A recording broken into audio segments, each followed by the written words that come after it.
One of the longest running mysteries of the enigmatic town of FromVille has to be the monsters themselves. Who are these monsters? Where did they come from? Why do they wear clothes from the 1950s? Why do they step out only in the dark and yet seem to know everything about the residents? These are only a few of the otherwise long list of questions that I would like to ask the producers of From myself if I ever got the chance. I'm sure you guys have your set of questions too. Well, luckily for us, when the third season ended, we got a major clue about the creation, rather the origins of the monsters. This reveal is absolutely harrowing, and while it answers quite a few of my questions, it hints at the next steps of the story in the fourth season. So if you're curious about all the tidbits and theories regarding the monsters' origins, then this video is for you. Grab a drink, gather round, and put that talisman on your door, and let's get down to business. Before we get into our explanation, we have a very small request. If you like our content, please support us by subscribing to our channel. This is a small click for you, but for us it means a lot. Thank you. Let's begin.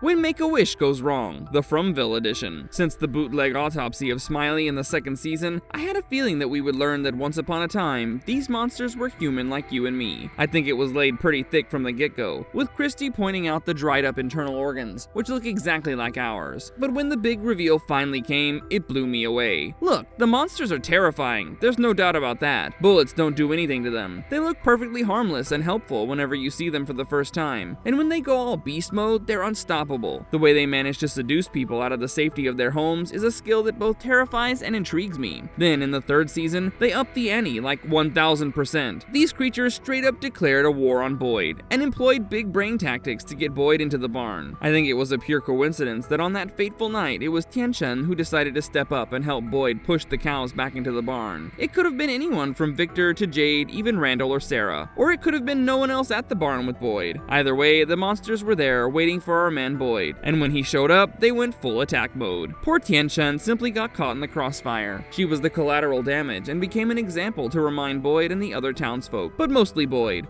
about what happens to people when they go snooping around and disrespecting the powers at play. So you bet I was more scared than ever of the monsters in this season. Then Fatima's mysterious pregnancy started going downhill, from spitting up some blood in a tooth to eating rotten vegetables and slurping on corpse blood. Everything about that pregnancy rubbed me the wrong way. It was very clear that either she was turning into a creature or her baby was a creature. After all, the town works on balance. One in, one out. A rotational system that seems way too planned to be simply coincidental. Finally, Fatima gave birth, and oh look, she gave birth to, fleshy pod? Congratulations? While I questioned how to congratulate Fatima on finally giving birth, the kimono lady swooped in and took the baby with her. I don't think Fatima could have cared any less about the pod, and I don't blame her. The girl has clearly been through a lot. Boyd followed the kimono lady, and would you look at that, he's the proud granddaddy of, wait, what? Boyd is the grandfather of Smiley? Not even a baby Smiley, but a full-grown adult Smiley? While Boyd is coping with the horrors of having an adult grandson with a murderous hobby, we see Fatima manage to tell Ellis that she knows what the monsters are. She said that they had once sacrificed their children to an entity because it had manipulated them. In exchange for the sacrifices, they were supposed to be immortal, but instead they turned into monsters. Now hold up, let's look at this. Is Fatima saying the monsters sacrificed their own babies? Well, it doesn't seem like they can have babies, so where did the children come from? To answer that, we'd have to go back to another episode where we learned from Victor that it was not Jasper who told Christopher the story about this place. It was the boy in white, and the boy in white told Christopher that the children were sacrificed by their loved ones. So could it be that the monsters are the parents of the kids who got sacrificed? While I think this theory is pretty close, it's not entirely accurate. Here's my 2 cents, okay? So we have a town set in the 1500s. Maybe this place wasn't even a town back then, it was a village. Maybe the village was moderately sized with, like, let's say 100 people. Now you know what the old saying is, right? It takes a village to raise a child. Yep, that's the one. So can we say that in this village there were maybe 20 children who were all loved by the villagers because this was a close-knit community? I think we can. This means that the village had the parents of the children and other parental figures who were well loved by the kids. Then the entity, who could be the man in yellow or the man in yellow's big boss, the eldritch horror we haven't seen yet, showed up at the village. He may have poisoned the soil, gotten rid of the fish from the lakes nearby, changed up the weather, or did something that made living in the village absolutely impossible. He didn't tell the villagers that he did it, so the villagers were all lost. Wait guys, I have a solution. If you sacrifice the kids to me / the deity I work for, then you folks will never have have to worry about dying, or something along those lines. The villagers are obviously flabbergasted, but with fewer mouths to feed, it would be a good call. So if sacrificing 7 children out of the 20 kids present in the village saves the lives of everyone, then why not do it? I'm not saying it's the right choice or an easy choice to make, but if you think about it, it makes sense why the families agreed to it. If you look at the Ankui kids, it looks like all of them are between the ages of 7 and 13, and maybe this too was a clause given by the man in yellow or his deity, which made the villagers feel okay with sacrificing the children. While the village elders accepted this whole deal, maybe the parents of the kids didn't. We know Tabitha and Jade didn't, but I'm sure other families caved in under the pressure. Maybe they had more mouths to feed, or they just didn't have it in them to take their chances at some other place. Or maybe the children were kidnapped and trapped in the tunnels, forcing the parents to accept it. So even if they didn't want to, the parents had to agree to the sacrifice. The parents who loved the children went to tell them a story that gave them hope, and before the kids were sacrificed, the parents might have up and left the town, because they couldn't bear to see the children die. The ones who stayed, who accepted the sacrifice wholeheartedly and pushed for it, remained, and as a result, they got transformed into monsters. While we have not yet confirmed if this theory is true,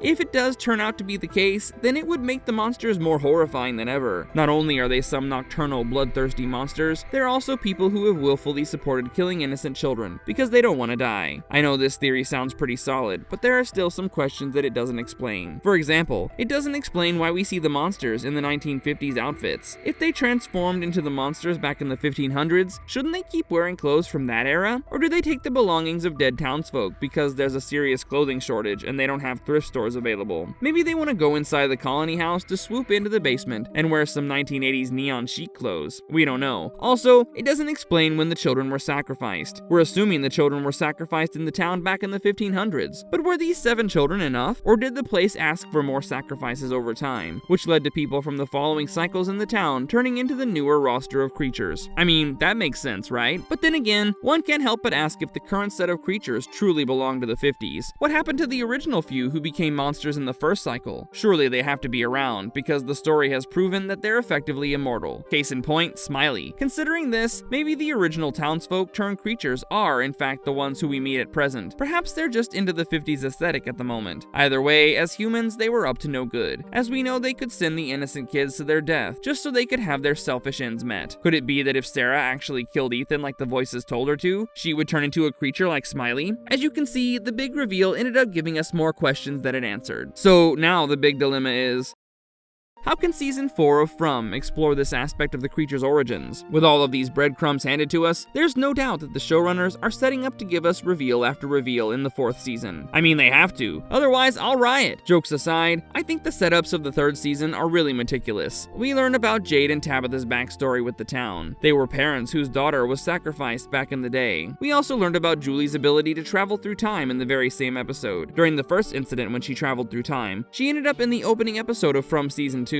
She helped Boyd in the dry well by throwing down the rope and then went into the tunnels, where she overheard her mom and Victor, before she got dragged out of the ruins, and in turn, out of her time-traveling ordeal, she heard the ghoulish kid's favorite word ever, Ankui. We know that Jade was also in the tunnels, give or take around the same time, and all of this was going down when he ended up seeing the Ankui kids for the first time, and the symbol. So I think the plot runners are planning on using Julie's ability to storywalk to explore the backstory of the Ankui kids and how they got sacrificed to begin with. As we've seen in Dark, the 2017 Netflix series, time travel is a tricky thing to master, even when you have a time machine. And here we have Julie practically winging the time travel game because she has no idea what triggers it in the first place, except for walking into the ruins. This means in the 4th season, when Julie starts to storywalk as a habit, probably trying to get her father and save him from getting killed, we will see her going further and further back in time. Maybe Julie will actually be able to witness how these poor kids ended up being sacrificed, and whoever were the people who supported the sacrifice and who did not. That way, we would be able to confirm if all the townsfolk who supported the decision turned into monsters or not. Maybe we would also see why the monsters are wearing 1950s clothes when Julie goes back to that particular run of the cycle, one by one, as Julie goes through different time zones to figure out the right way to tweak her story-walking abilities. We'll get the chapters upon chapters, giving us information about the rich history of this town. That way, we'll get the exposition about the mystery without being obviously force-fed, while also moving the plot forward significantly. While all characters in the story are super important. I think Tabitha, Julie, and Jade are the three main people tasked with saving the children. On the other hand, we have Boyd, Donna, Kinney, Acosta, etc., who are important but for different reasons. I think that in this upcoming season, we'll learn that Abby, Boyd's late wife, was actually a town resident from the OG village who walked away after the children were killed. Because of her connection to the town, the entire Stevens family ended up there. Similarly, maybe it's Donna's sister who was connected to this town and not Donna. That's why taking her out in the worst way possible was the first prerogative that these monsters put to execution. Either way, the upcoming season, set to release in 2026 according to IMDb, is definitely going to amp up the information dump and tensions between the characters of this show. I wouldn't miss it for the world.